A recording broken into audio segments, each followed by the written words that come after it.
आपको देखा चाहूँ आरबीआई गवर्नर शक्तिकांत दास गणमाध्यम को situation very closely. The evolving situation is being monitored very closely, and you would have noticed that from time to time, almost every second day or third day, the Reserve Bank is coming out with certain announcements. Now, in this kind of environment, I thought it was necessary that I speak to a wider audience and convey the resolve of the Reserve Bank of India, our approach, and how we are going forward. Today, I propose to make certain announcements, and the statement is a bit long, as I said last time, because I have tried to make it as self-explanatory as possible. Meaning and the details are conveyed to the maximum extent possible. So as I just said, everywhere, as also in India, the mission is to do whatever it takes to prevent the epidemiological curve from steepening any further. Human spirit is ignited by the resolve to overcome the pandemic. It is during our darkest moments that we must focus on the light. As Mahatma Gandhi said in his famous address at Kingsley Hall, London, in October 1931, and I quote Mahatma Gandhi, "In the midst of death, life persists. In the midst of untruth, truth persists. In the midst of darkness, light persists." Before I begin, I wish to place on record our gratitude to all the functionaries and personnel in the government, the private sector, banks and other financial institutions who risk their lives on a daily basis by going to work or by working from home to fight the pandemic by keeping essential services fully operational. Our deepest appreciation goes out to doctors, healthcare and medical staff, police and law enforcement agencies who are at the front line. In the RBI, I would like to specially commend and thank our team of 150 officers, staff and service providers who are in quarantine away from their families and are at work 24/7 to keep essential services such as currency in circulation, retail and wholesale payments and settlement systems, reserve management, financial markets, liquidity management, financial regulation and supervision, and a host of other services available so that the nation may survive COVID-19. Banks and financial institutions have risen to the occasion and have ensured normal functioning. Their efforts are praiseworthy. I would like to thank my colleagues in the Reserve Bank of India who set aside personal health concerns and joined me in fashioning the array of measures taken by the RBI in the context of COVID-19. I also thank our teams for their intellectual support, analytical work and logistical arrangements. I would first like to highlight or give our assessment of the current economic situation. Since March 27, 2020, when I spoke to you last, the macroeconomic and financial landscape has deteriorated precipitously in some areas, but light still shines through bravely in some others. On April 14, the IMF released its global growth projections, revealing that in 2020, global economy is expected to plunge into the worst recession since the Great Depression, far worse than what had happened during the global financial crisis.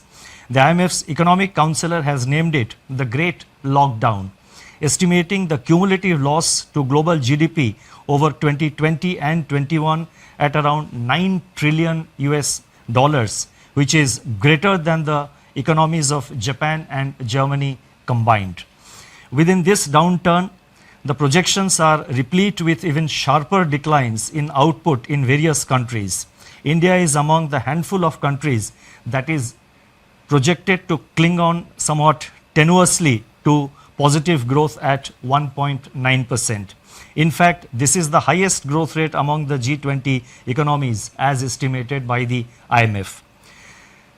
The World Trade Organization sees world merchandise trade contracting by as much as 13 to 32%. I repeat, 13 to 32% in 2020. Global financial markets remain volatile and emerging market economies are grappling with capital flows and volatile exchange rates. Crude oil prices remain in a state of flux despite the agreement on production cuts by OPEC plus countries. For 2021, the IMF projects sizable V-shaped recoveries, close to 9 percentage points for the global GDP.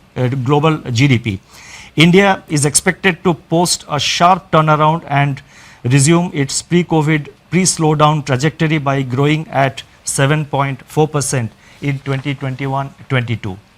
Over the last 3 weeks, there have been a few data releases on domestic developments, but they are too disjointed to allow a comprehensive assessment of the state of economy. Yet, there are a few slivers of brightness among the encircling gloom. In my statement of March 27, I had referred to continuing resilience of agriculture and allied activities on the back of all-time highs in production of food grains and horticulture, with huge buffer stocks of rice and wheat far in excess of the buffer norms. By April 10, pre-monsoon Kharif sowing had begun strongly, with acreage of paddy, which as you know is the principal Kharif crop, up by 37% in comparison with the last season, that is in comparison with the Kharif of 2019. States such as West Bengal, Telangana, Odisha, Assam, Karnataka and Chhattisgarh are leading in sowing activity despite the lockdown. On April 15, the India Meteorological Department IMD forecast a normal southwest monsoon for 2020 season, with rainfall expected to be 100% of the long period average. These are early developments and they bode well for our rural demand, supported as they are by accelerating fertilizer production, which was noticed up to February 2020. The robust growth of 21.3% in tractor sales up to February 2020 as against a contraction of 0.5% in the corresponding period of the previous year may provide an offset to farm labor shortage on account of the lockdown. In other production sectors, the situation is more somber. On April 9, the Index of Industrial Production for February was released, showing that industrial output accelerated to its highest rate in 7 months. The impact of COVID-19 is not yet captured in these prints. So therefore, there is no reason to get misled by the IIP data which was released up to February, because the impact of COVID-19 comes thereafter.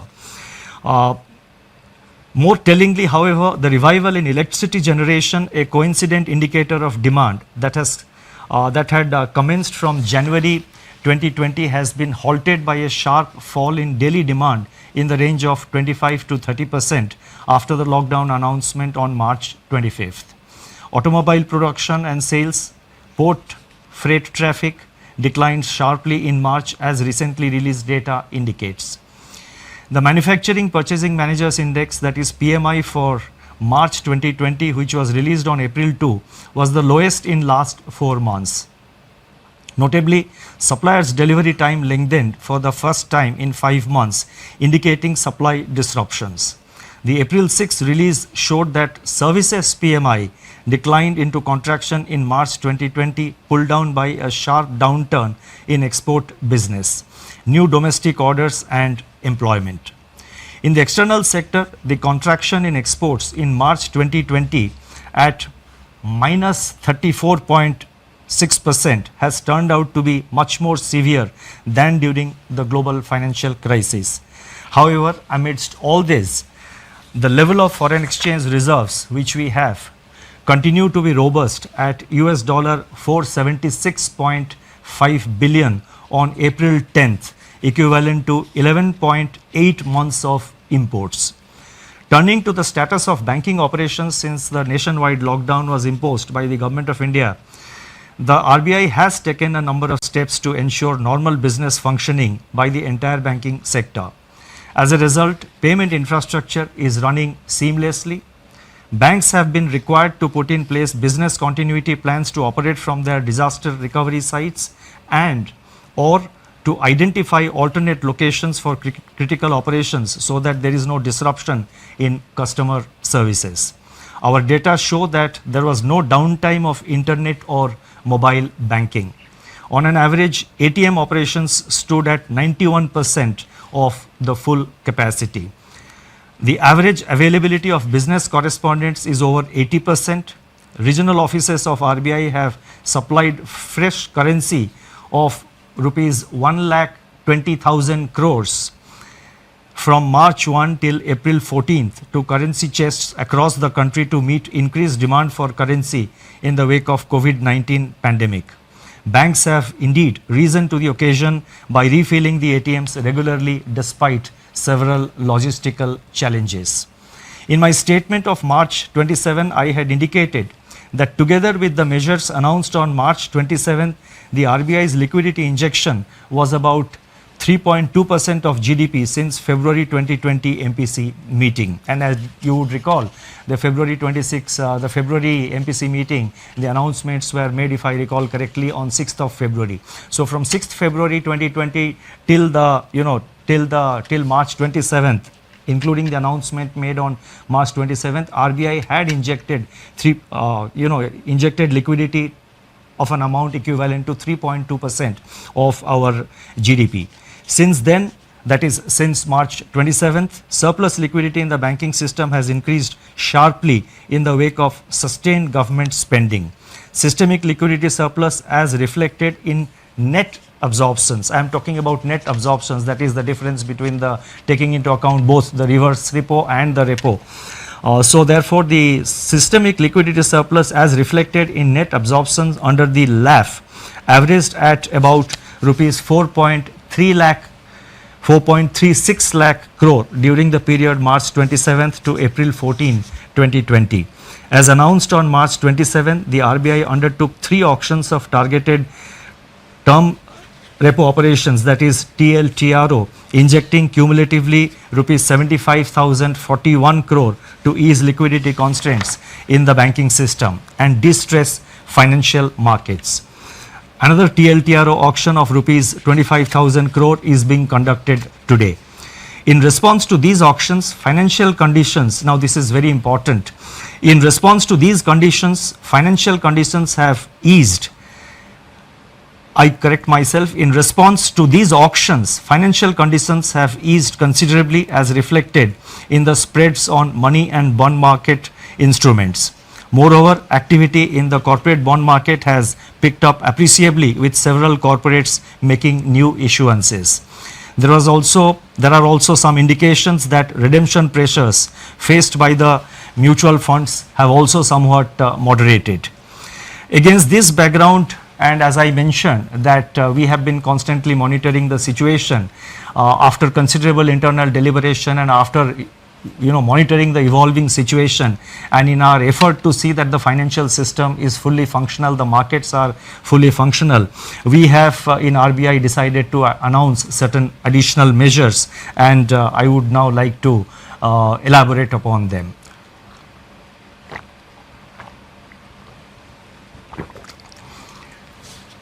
Against this backdrop and based on our continuing assessment of the macroeconomic situation and financial market conditions, we propose to take further measures with the following objectives. 1.